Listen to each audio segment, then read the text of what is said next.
I would rather beg my bread with him than to be the greatest queen in the world. Mary Boleyn wrote those desperate words to the royal court while pregnant, broke, and disowned by her entire family. Before hitting this rock bottom, she was King Henry VIII's secret mistress, used for his pleasure and then bluntly cast aside when he set his sights on her sister, Anne. Ironically, the harshest punishment hit Mary just as she found genuine love with an ordinary soldier, taking it as a massive insult that his former lover would marry a poor man. The king destroyed her by cutting off every cent of her income. Mary paid the price for daring to choose her own happiness with a bloodless exile, forced to live out her days in poverty and the cold silence of the crown.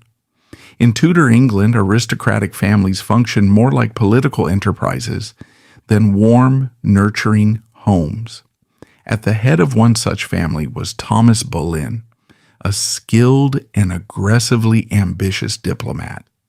Although not born into the highest nobility, he understood that proximity to King Henry VIII meant power. He viewed his family's assets, including his children, as practical tools for political advancement. His daughters Mary and Anne were raised to serve their family's strategic interests across Europe. Their mother, Elizabeth Howard, was the daughter of the Duke of Norfolk, giving the girls significant aristocratic legitimacy. This strong bloodline, combined with their father's rising influence, made Mary and Anne valuable figures in securing alliances. Thomas aimed to place them in the most powerful foreign courts.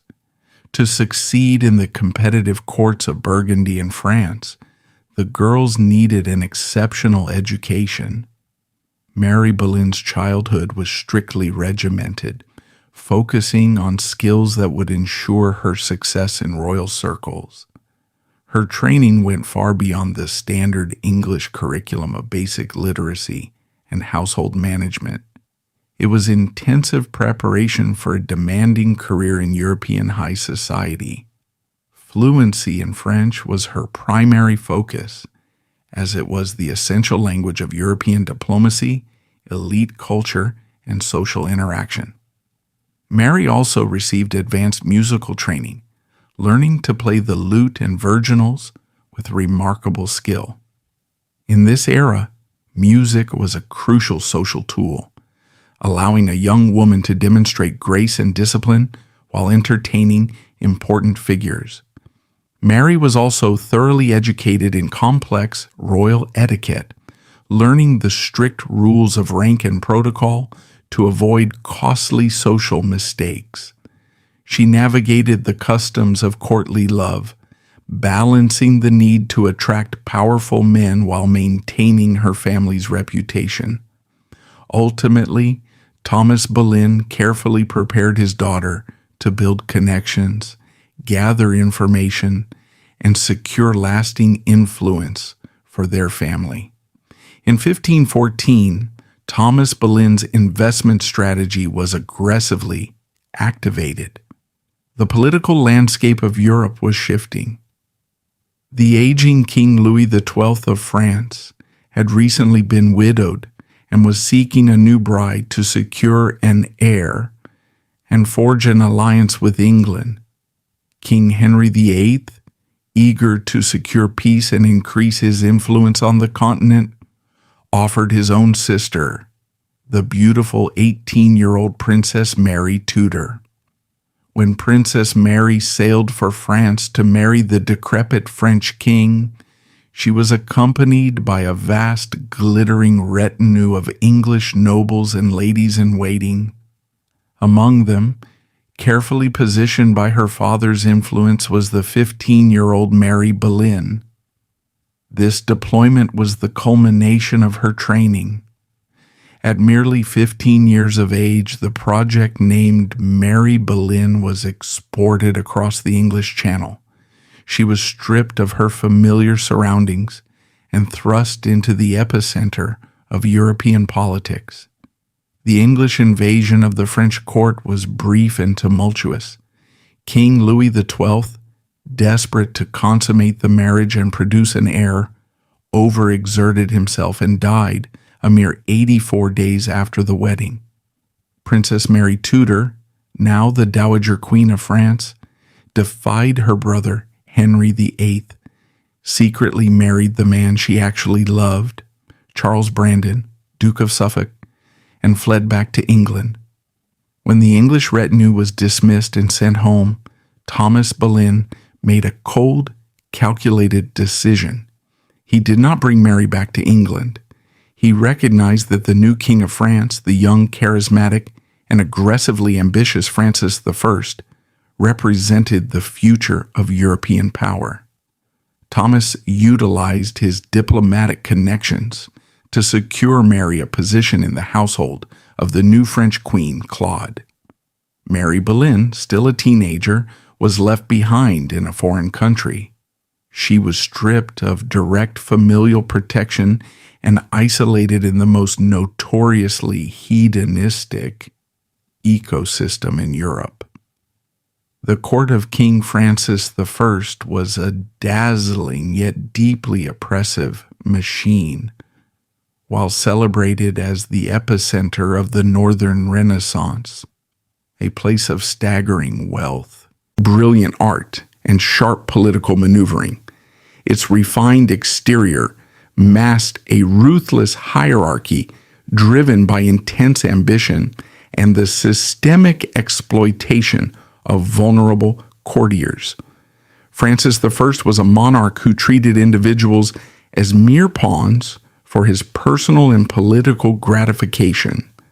His court was strictly orchestrated to cater to his whims. He famously stated that a court without women is like a year without spring and a spring without roses. However, these roses were ultimately expected to serve the interests and demands of the king and his inner circle. It was a coercive environment where personal compromise was utilized as an acknowledged diplomatic tool. Individual reputations were weaponized daily to shift factional power. The concept of personal virtue and autonomy, prized in theory, was constantly undermined by the harsh realities of proximity to absolute power.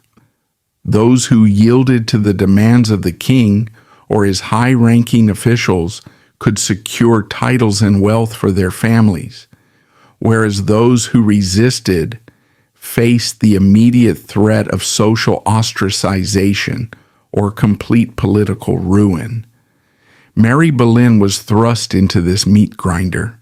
She was young, she was beautiful, she spoke flawless French, and she was an English foreigner, making her an exotic and prime target for the French courtiers.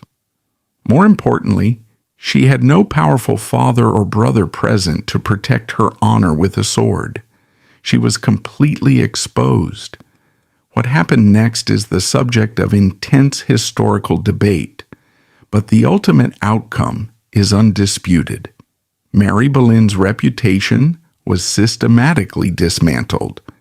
King Francis I, a man who documented his conquests with cruel precision, would eventually cement her historical degradation. Years later, when discussing the English court, Francis publicly and loudly labeled Mary the English mare and his easy-riding horse. He boasted of how he and his courtiers had utilized her, heavily implying a level of promiscuity that shocked even the cynical standards of the 16th century. The papal ambassador in France, a man not prone to idle gossip, reported back to Rome that Mary was a very great and infamous whore. History has largely accepted the verdict of the French monarch and the Catholic ambassador, hastily condemning Mary Boleyn as a promiscuous, uncontrolled teenager who threw away her honor in a foreign land. She is often contrasted unfavorably with her younger sister Anne, who also served in the French court but returned with an ironclad reputation for virtue and political cunning. But a strict prosecutorial analysis of the political landscape reveals a far more clinical and far more brutal reality. Mary's ruined reputation was not simply the result of a teenage girl's lack of moral discipline. It was the inevitable collateral damage of a system that deployed young women as bait. She was an isolated minor in a foreign court where the king held absolute power over the bodies and lives of his subjects. To refuse the King of France was treason. To submit was social ruin. It was a trap from which there was no escape. For Thomas Boleyn, watching from across the Channel, the complete annihilation of his eldest daughter's personal honor was not a familial tragedy. It was simply a necessary operational expense, the cost of doing business in high-stakes diplomacy. Mary's time in France involved significant personal and social compromises, but these served a deliberate and strategic purpose. By securing a scrutinized position within the inner circles of the French court, maintaining close proximity to the king and his key courtiers, she enabled her father to build vital political networks. She supplied him with crucial intelligence regarding the shifting alliances and temperaments of the French nobility. The heavy toll on her personal reputation ultimately won the favor of the French crown, thereby elevating the Boleyn family's influence in European affairs. Thomas Boleyn traded his daughter's reputation for political capital. It was a profitable exchange. He emerged from the period as one of the most trusted and essential diplomats in the English government, largely due to his deep connections within the French court, connections built on the shattered honor of Mary Boleyn. By late 1519, the political winds shifted again. Relations between England and France were cooling, and Thomas Boleyn determined that Mary's utility in Paris had been exhausted. She was recalled to England. When Mary stepped off the boat onto English soil, she was roughly 20 years old. She had survived 5 years in the most dangerous court in Europe. She had seen the raw, unvarnished reality of absolute power. She spoke French like a native. She knew how to dress, how to dance, and how to navigate the complex social codes of the elite. But her dossier was heavily red-flagged. The English court, overseen by King Henry VIII and his deeply religious Spanish queen, Catherine of Aragon, upheld far stricter behavioral standards than the French court. Although private romantic relationships certainly took place, they were handled with the utmost secrecy. Any public scandal or improper conduct, particularly involving a woman of noble birth, would completely destroy her social standing. The rumors from France had preceded her. The whispers of the English mayor and the infamous whore echoed through the corridors of Whitehall and Hampton Court. The English nobility operated a ruthlessly competitive marriage market, one heavily monitored by the crown. Within this strict hierarchy, Mary Boleyn was widely considered damaged goods. The primary function of an aristocratic daughter was to secure a strategic marital alliance, to merge properties and private armies with a major duke or earl. The virginity and spotless reputation of the bride were the absolute prerequisites for these lucrative dynastic asset consolidations. Because of her history in France, Mary was effectively locked out of a primary alliance. No ranking nobleman would risk his family's honor by marrying the discarded plaything of the French king. A lesser patriarch might have banished her to a convent or hidden her away on a remote country estate to avoid further embarrassment. But Thomas Boleyn was a master tactician who wasted no assets. If Mary could not be used to secure a grand aristocratic alliance, she would be repurposed for an even more dangerous high-yield mission. He recognized that Mary's experience in France, her exoticism, and her lack of traditional moral restraints made her uniquely suited for a very specific role in the English court. He immediately engineered a flawless legal and social cover to deploy his daughter directly at the ultimate target, King Henry VIII. The stage was set for the most cynical, exploitative marriage contract in Tudor history, a contract that would transform Mary from a French scandal into an English royal asset and set the Boleyn family on a collision course with the throne. When Thomas Boleyn recalled his eldest daughter from the French court in 1519, her public reputation was severely compromised. Widespread rumors regarding her improper conduct at the court of Francis I made her an unsuitable match within England's elite marriage market. No duke or earl, focused on protecting his family's prestige and dynastic honor, would consider marrying a woman accompanied by such a notorious international scandal. But Thomas Boleyn did not deal in sentiment, and he did not mourn lost opportunities. He pivoted immediately. If Mary could not be utilized to secure an alliance with the ancient nobility, she would be repurposed for a direct surgical strike on the absolute center of English power, King Henry VIII. To execute this strategy, Boleyn required a very specific type of husband for Mary. He needed a man who was ambitious, morally flexible, and most importantly, uniquely positioned within the physical architecture of the Tudor court. He found his target in William Carey. On February 4th, 1520, Mary Boleyn was married to Carey in a ceremony attended by the king himself.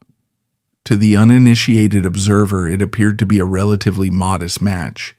William Carey did not possess a grand aristocratic title. He commanded no vast private armies and held no ancient, sprawling ancestral estates. However, in the shifting, hyper-centralized power structure of Henry VIII's court, ancient titles were becoming less relevant than physical proximity to the sovereign. William Carey held an office of staggering lethal influence. He was a gentleman of the Privy Chamber. The Privy Chamber was a recent administrative innovation, functioning as an exclusive perimeter around the king. The gentlemen of the Privy Chamber were the monarch's constant, intimate companions. They possessed the rare, unfiltered privilege of accessing the king's private apartments, dressing him, dining with him, and guarding his doors. They controlled his schedule and managed his physical space. They were the ultimate gatekeepers. The marriage between Mary Boleyn and William Carey was not a romantic union. It was a transactional, deeply cynical alliance. By marrying his daughter to the king's gatekeeper, Thomas Boleyn effectively placed his biological asset inside the king's private perimeter. William Carey fully comprehended the nature of this arrangement. He accepted the role of an accommodating spouse. In the ruthless environment of the Tudor court, Carey deliberately ignored the king's personal pursuit of his wife, sacrificing his marital dignity in exchange for the promise of rapid political and financial advancement. The exact date the clandestine affair between Mary Boleyn and Henry VIII commenced is lost to history, obscured by the deliberate discretion of the English court. Unlike the French monarchy, which openly celebrated and officially recognized the position of the official royal mistress. The English court operated under a heavy veneer of Catholic piety. Affairs were conducted in the shadows, veiled by elaborate, plausible deniability. However, historians generally pinpoint the public activation of the affair to a specific lavishly funded spectacle in the spring of 1522, the Chateau Vert pageant. Pageants were not mere entertainment in Tudor England. They were elaborate, heavily coded political broadcasts. On March 4th, 1522, foreign ambassadors and the English elite gathered at York Place for a magnificent revel. The centerpiece of the hall was a massive, intricately constructed wooden castle. Standing upon the battlements of this mock fortress were 8 ladies of the court dressed in white satin and cloth of gold, representing various virtues. Among these women were the king's sister Mary Tudor, the newly returned Anne Boleyn, and Mary Boleyn. In a stroke of dark, calculated irony orchestrated by the master of the revels, the women were assigned specific allegorical names. Mary Boleyn was costumed as the virtue of kindness.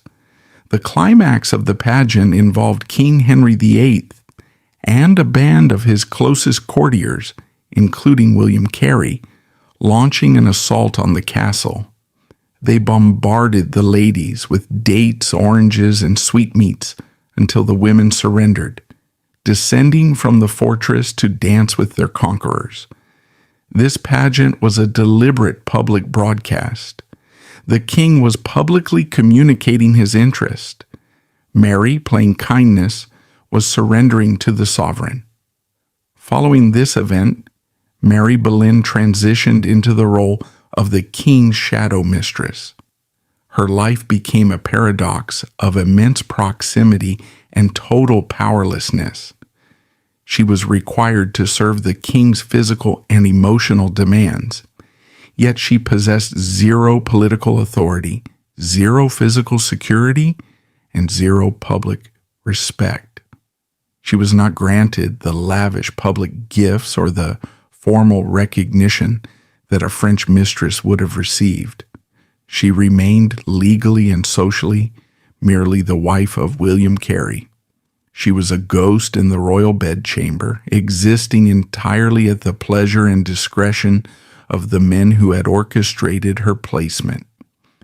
If Mary Boleyn was a ghost, the economic shock waves she generated were visible and spectacularly lucrative. The immense surplus value generated by her physical exploitation triggered a massive transfer of wealth, land, and power directly to the men holding her leash. Once Mary's position within the king's private sphere was established, the political and financial influence of Thomas Boleyn and William Carey experienced an immediate, unprecedented expansion. Thomas Boleyn, who had spent decades as a competent but mid-level diplomat, was suddenly showered with honors. In 1522, the very year the affair likely began, he was appointed treasurer of the household, a position granting him immense control over royal finances. In 1523, he was elevated to the incredibly prestigious Order of the Garter. By 1525, he was granted the peerage title of Viscount Rochford. He had broken through the glass ceiling of the Tudor aristocracy, fueled entirely by the currency of his daughter's body. William Carey profited with equal staggering velocity. The king bombarded his compliant gatekeeper with lucrative royal grants. Carey absorbed prime manors, extensive estates, and profitable stewardships across Essex, Buckinghamshire, Hampshire, and Wiltshire.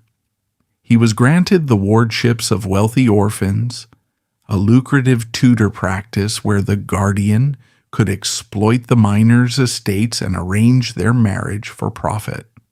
The Boleyn-Carey political faction was generating massive, unprecedented returns on their investment. However, a rigorous audit of these transactions reveals the absolute clinical cruelty of the Tudor hierarchy. Mary Boleyn's name is entirely absent from the ledgers. Despite being the sole mechanism of production in this arrangement, Mary was granted no independent estates. She received no permanent titles in her own right. She was granted no financial autonomy. Every acre of land, every bag of gold, and every title of nobility bypassed her completely, flowing directly into the legal possession of her father and her husband. In contemporary terms, Mary was fundamentally reduced to a mere physical asset.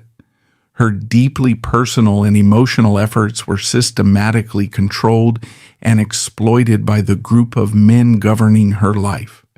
She was disconnected from the value she created, forced into absolute dependence on the very individuals who profited from her mistreatment and subjugation.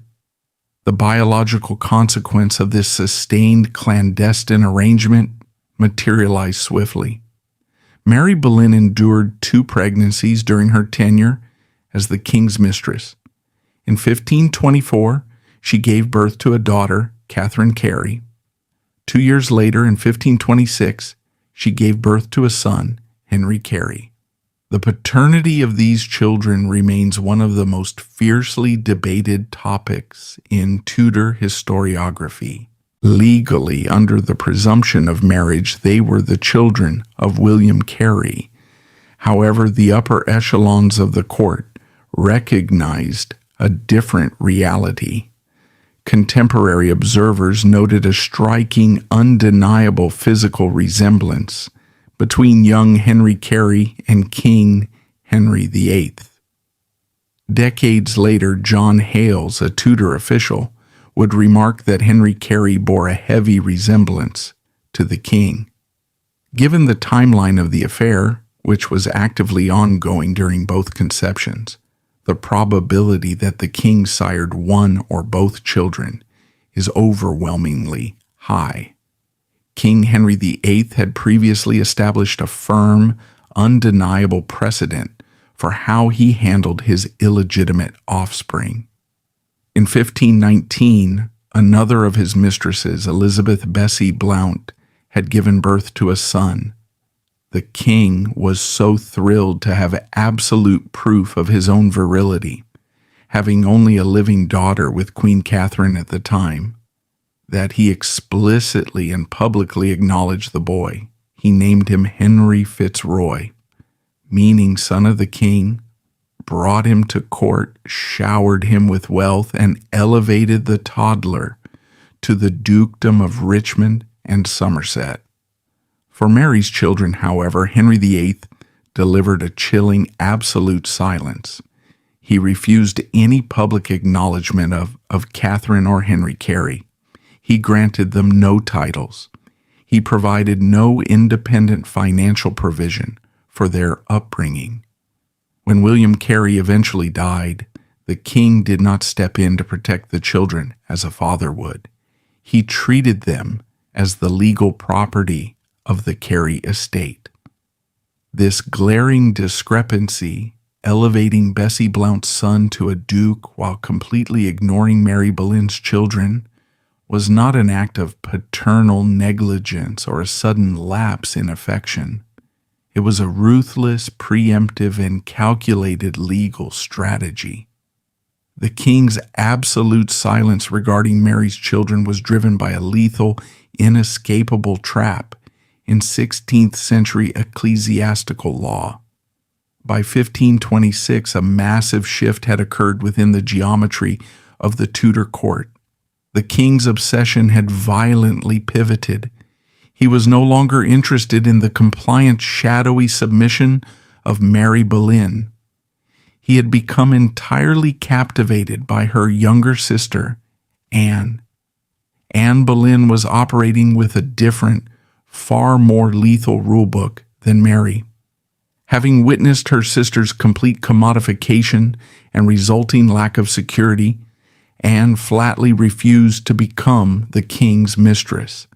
She demanded the ultimate price for her body, the crown of England. Henry VIII, blinded by infatuation and desperate for a legitimate male heir, agreed. He began constructing the incredibly complex legal and theological framework necessary to annihilate his decades-long marriage to Queen Catherine of Aragon. His primary argument rested on the biblical book of Leviticus, claiming that his marriage to Catherine was cursed because she had previously been married to his brother, Arthur. The law of affinity stated that by marrying his brother's widow, he had committed incest. But as Henry VIII deployed this argument, he crashed directly into a massive, potentially fatal legal contradiction. The canon law of affinity applied not only to formal marriages but also to close personal affairs. Through his sustained private involvement with Mary Boleyn, King Henry VIII established an affinity in the first degree. Consequently, under the legal and theological rules of the Catholic Church, Mary's sister Anne was viewed as Henry's sister. Marrying Anne Boleyn would therefore violate the exact same strict kinship rules that Henry argued invalidated his previous marriage to Catherine of Aragon. This specific legal predicament determined Mary Boleyn's fate. If the king formally recognized Catherine or Henry Carey as his own offspring, he would create a permanent public record of his previous relationship with Mary.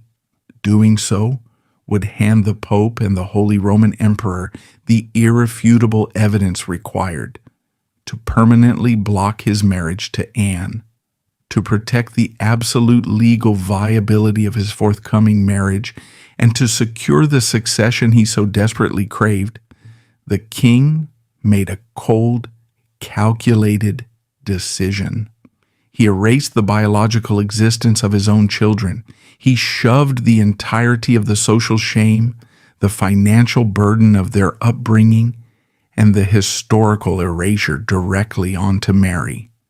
She was left holding the physical evidence of a relationship the king now deemed legally toxic.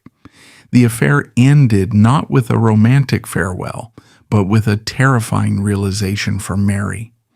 She was no longer a valuable asset to her father, her husband, or her king. She was a massive, walking liability to the greatest political project in English history. And in the Tudor court, liabilities were routinely and violently eliminated.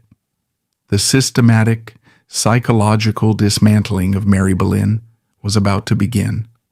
The summer of 1528 brought a terrifying equalizer to the Tudor court, the Sudor Anglicus, or the English sweating sickness. This pathogen was a biological nightmare.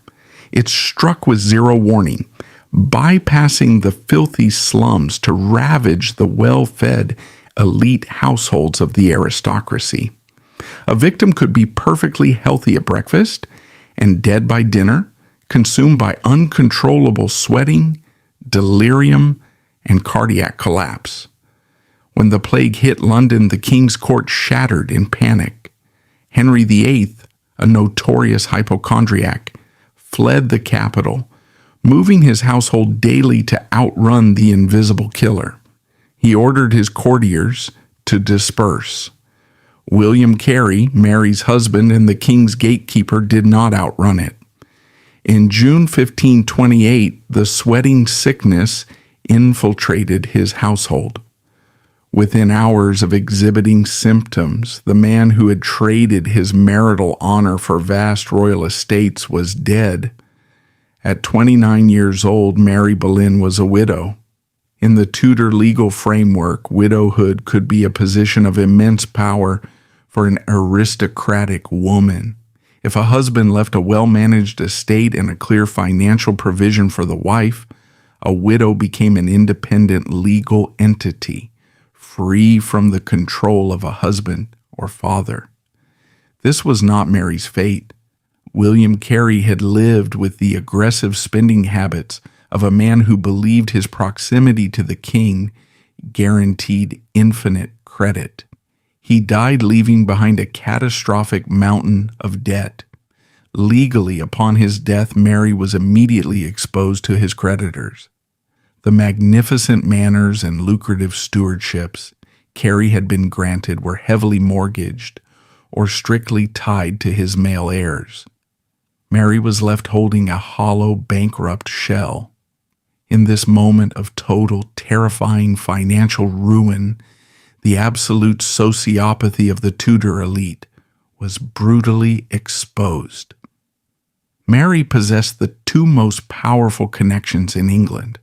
Her father was the Viscount Rochford, one of the wealthiest and most influential men in the realm, and her former lover was the King of England. Yet in her hour of maximum vulnerability, both men completely and totally abandoned her. Thomas Boleyn, the patriarch who had built his earldom largely on the foundation of Mary's physical exploitation in two royal courts, refused to liquidate her debts. He refused to provide her with immediate shelter or a secure income. She was no longer a viable diplomatic asset. Therefore, she warranted no further investment of his capital. King Henry VIII's reaction was even colder. When informed of the death of the man who had facilitated his affair and the destitution of the woman who had borne his unacknowledged children, the king offered zero financial relief to Mary. Instead, the king directed his attention entirely to his new obsession, Anne Boleyn. He wrote to Anne expressing his sorrow over Carey's death, not out of sympathy for Mary, but because he knew it would distress Anne. The king, possessing the wealth of an entire nation, left the mother of his children exposed to bankruptcy. As Mary faced the terrifying prospect of debtor's prison or absolute destitution, a lifeline was finally extended. But it did not come from her father, and it did not come from the king. It came from her younger sister, Anne.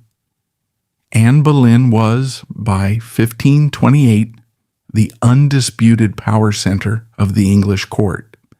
She had successfully denied the king her bed, demanding the crown, and Henry was tearing the country apart to give it to her. Anne intervened on Mary's behalf, leveraging her absolute influence over the king to secure a royal annuity of £100 for her sister. By aristocratic standards, this was a starvation wage, barely enough to maintain the absolute minimum appearances of a noble woman, but it kept Mary out of the gutter. However, in the Boleyn family, nothing was given for free. Every transaction carried a heavy, often brutal cost. The price Anne extracted for this meager financial lifeline was the permanent surrender of Mary's child. Anne arranged for the king to officially grant her the lucrative wardship of Mary's young son, Henry Carey. In the Tudor system, wardship was a ruthless legal mechanism where the crown took control of a minor heir and their estates. The guardian had total control over the child's upbringing, their finances, and their eventual marriage. By securing this wardship, Anne Boleyn engineered a legal maneuver that entirely stripped Mary of her maternal rights. Young Henry Carey, a boy who bore a dangerous resemblance to the king, was ripped from Mary's custody. He was transformed into a heavily guarded political asset and placed under the absolute unyielding control of his aunt. Mary was forced to sign over her son to the woman who was actively supplanting her. She was reduced to a spectator in her own child's life. By the end of the 1520s, the Boleyn Tudor machine had systematically stripped Mary of her lover, her husband, her reputation, her financial solvency, and her offspring. The physical and financial stripping of Mary Boleyn was followed by a refined campaign of psychological subjugation. As the political crisis of the king's annulment intensified, culminating in Henry's break with the Roman Catholic Church, the dismantling of his marriage to Catherine of Aragon, and his marriage to Anne in 1533, Mary was not permitted to retreat to the countryside. She was legally and socially bound to remain at court. She was forced into the agonizing role of a lady-in-waiting to the very sister who had taken everything from her. Imagine the psychological reality of Mary's daily existence from 1529 to 1534. She was required to walk the halls of the palaces where she had once been the king's secret obsession. She was forced to hold Anne's heavily jeweled trains, to fetch her garments, and to stand silently in the margins of the presence chamber. She had to watch day after day as King Henry VIII showered her younger sister with the immense wealth, the public devotion, the political authority, and the legal recognition that he had violently denied to her. Anne Boleyn, operating with a lethal intelligence and a hyper-awareness of court dynamics, actively weaponized Mary's degradation. She utilized her older sister as a living, breathing prototype of failure. When Henry VIII grew impatient with Anne's refusal to sleep with him before marriage, Anne would reportedly point to Mary. Mary's discarded, powerless, and ruined state was the ultimate leverage Anne used against the king.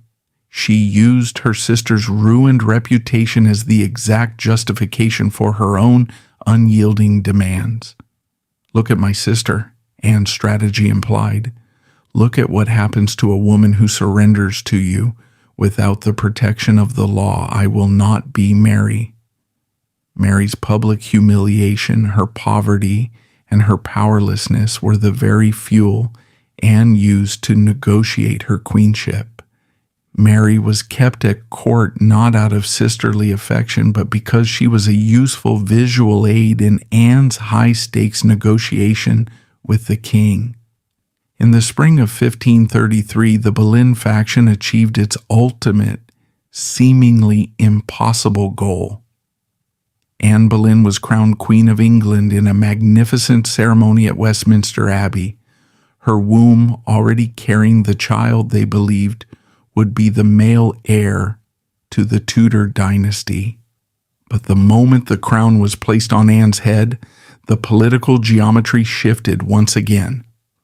Mary Boleyn transitioned from a useful, humiliated prop into a lethal, radioactive liability. The entire foundation of Anne's queenship and the massive religious schism that created the Church of England rested on a specific, aggressively debated interpretation of canon law. Henry had argued that his first marriage was invalid because Catherine had been married to his brother. The regime now faced the exact legal weapon they had forged, the canon law of affinity, which Henry had weaponized to dismantle his marriage to Catherine, now provided the Catholic opposition with irreproachable grounds to challenge the new queen. Due to the king's prior history with Mary, a legal bond of kinship was already established. Every time a foreign ambassador looked at Mary standing in the queen's retinue, they were reminded of this glaring theological paradox. The new Queen of England was, by the strict statutes of the Church, legally categorized as the king's sister. The regime instituted a strict policy of reverse censorship regarding Mary. Having previously used her, They now required her to completely obliterate her own history. She was forced to make herself entirely invisible, to speak to no one of the past, and to exist as a political non-entity to ensure the survival of her sister's controversial regime. She was trapped in a gilded cage, her life reduced to silent servitude, her children gone, her reputation destroyed, her existence a threat to her own family. The pressure was absolute. The stripping of her humanity was complete. And it was this total, suffocating oppression that finally triggered a massive structural rebellion. In 1534, after years of silent endurance, Mary Boleyn executed an act of social defiance that shook the foundations of the Tudor aristocracy. It was an act so unexpected, so completely contrary to the programming she had received since childhood, that it left the court in a state of stunned disbelief. Mary Boleyn secretly married a man named William Stafford. The magnitude of this act becomes clear when analyzing William Stafford's complete lack of political influence in the Tudor hierarchy.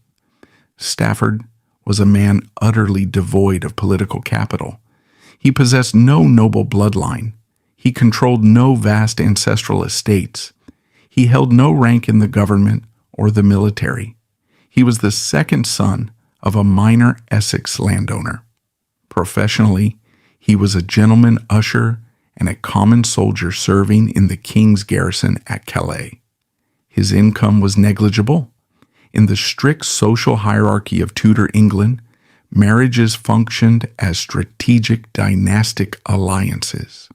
For a woman as close to the throne as Mary, a former favored companion to the king, the sister of the reigning queen and the daughter of an earl, marrying a common soldier with neither land nor title was not merely a romantic error. It was an absolute and unforgivable betrayal of her noble rank. By taking the legal sacrament of the church with a landless garrison soldier, Mary committed what the Tudor elite considered an irredeemable social collapse. Stafford held no rank in the government or the military, making this union a permanent, irrevocable severing of her diplomatic viability. She aggressively removed herself from the aristocratic marriage market. She rejected the toxic currency of power, titles, and royal proximity that had poisoned her entire life. She had seen what marrying for power had done to her first husband. She saw what it was doing to her sister, whose life was now a terrifying high-wire act of pleasing a volatile tyrant. Mary traded the lethal, gilded slaughterhouse of the Tudor court for the radical concept of equality, physical autonomy, and genuine human respect. Stafford could offer her no titles, but he offered her the one thing the king and her father had never provided: loyalty without an ulterior motive. He married a woman who was universally despised by the establishment, knowing the horrific risk he was taking. Mary took the only power she had left, her own body, and permanently removed it from the jurisdiction of the king and the Boleyn faction. But secrets in the Tudor court never lasted. By the autumn of 1534, Mary's body betrayed her rebellion. She became pregnant. The unauthorized, class-destroying marriage could no longer be hidden. When her pregnancy made the unauthorized marriage public in the autumn of 1534, the crown's reaction was swift and clinical. Condemning Mary publicly would have drawn unwanted attention to the king's private history. Instead, Henry VIII deployed a suffocating economic blockade. He physically expelled them from the perimeter of power and froze her limited royal annuity, intending to weaponize poverty to force her submission. Queen Anne Boleyn's reaction was not driven by sisterly concern or moral outrage over the pregnancy itself. It was driven by sheer, unfiltered terror for her own survival. By late 1534, Anne's grip on the crown was deteriorating rapidly. She had successfully delivered a healthy daughter, Elizabeth, but she had subsequently suffered a miscarriage. The promised male heir, the entire justification for the violent schism with Rome and the dismantling of the English Constitution, had not materialized. The king's eye was already beginning to wander. The Catholic opposition, deeply entrenched and waiting for an opportunity to strike, was gaining momentum. In this hyper-volatile environment, Mary's blatant disregard for blood purity handed the opposition a massive ideological weapon. The conservative factions had always maintained that the Boleyns were upstarts, inherently low, morally corrupt, and entirely unworthy of the throne. By seeking the sacrament of marriage with a landless garrison soldier, the sister of the reigning queen provided the opposition with absolute proof of this propaganda. Mary's action broadcast a message that the Boleyn bloodline was intrinsically drawn to the gutter. For a queen whose entire authority rested on the fragile perception of her own majesty and divine right, this was a catastrophic public relations disaster. Under direct pressure from the sovereign, the Boleyn faction enacted a ruthless severing of blood ties. Thomas and Elizabeth Boleyn officially disowned their eldest daughter. The patriarch who had deployed her to France brokered her to the king and absorbed the wealth her exploitation generated, cut her off without a single coin of severance.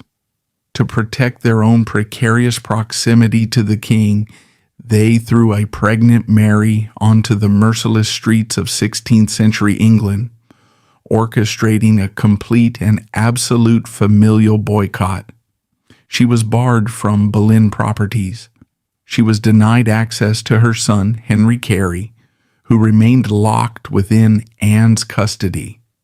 She was legally, financially, and socially annihilated, pushed to the absolute brink of starvation, facing a winter without income, shelter, or familial support. Mary Boleyn did not surrender. She fired back with a document of astonishing historical weight. She drafted a letter to Thomas Cromwell, the king's chief minister and the most feared enforcer in the realm. This letter, preserved in the state archives, is not a plea for forgiveness. It is an ironclad declaration of ideological victory. Mary wrote to request Cromwell's intercession, but she explicitly refused to apologize for her choice of husband. She dismantled the aristocratic obsession with rank and wealth, stating, "For well I might had a greater man of birth and a higher, but I ensure you, I could never had one that should loved me so well. I had rather beg my bread with him than to be the greatest queen christened, and I believe verily he is in the same case with me, for I believe verily he would not forsake me to be a king." Analyze the sheer gravity of this statement, written by a woman who had lived in the direct shadow of the throne, who had watched men burn and diplomatic alliances shatter for a fraction of royal power. She explicitly and permanently rejected the crown. She stated on the official historical record that the highest office in the world was vastly inferior to a life of poverty with a common soldier who actually respected her humanity. She called the bluff of the entire Tudor system. She declared their currency worthless. The king and the Boleyn faction responded with the cold machinery of the condemnation of memory. Cromwell did not reply. The king did not relent. They intended for Mary Boleyn to starve in the gutters, a nameless broken warning to anyone who dared assert ownership over their own life in defiance of the crown. The brutal mechanics of Tudor politics engineered an outcome of supreme, almost unbelievable irony. The exact mechanism of her social destruction became the impenetrable armor of her physical survival. By May 1536, the Boleyn faction catastrophically imploded. The king had grown entirely fatigued by Anne's volatile temper and her failure to produce a male heir. He had already identified her replacement, the quiet, submissive Jane Seymour. To clear the board for a new wife and a new dynasty, Henry VIII turned the full terrifying violence of the state against the faction that had served him. The purge was swift and absolute. Thomas Cromwell engineered a labyrinth of fabricated charges against Queen Anne, her brother George Boleyn, and an elite circle of Boleyn loyalists. They were charged with high treason, adultery, and incest. The trial was a legal slaughterhouse. The verdicts were predetermined. On May 17th, George Boleyn and 4 other courtiers were beheaded on Tower Hill. 2 days later, an expert executioner imported from St. Omer severed the head of Queen Anne Boleyn with a single stroke of a heavy sword.